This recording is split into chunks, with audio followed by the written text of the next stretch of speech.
Joezak, Martin. Joezak, doinura. Aspaldiko doinua da, ez dut gogoratzen benetan. Gogoraraziko diandik. Larararara, larara, larara.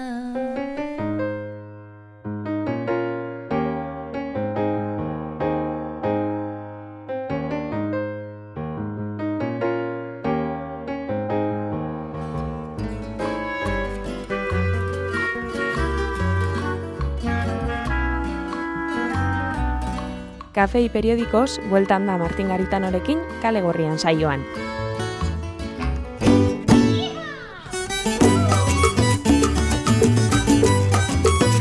Informazioa eta analisia goizean goizetik Infozazpi irratian, Irribarre batekin. 10 urtez airean da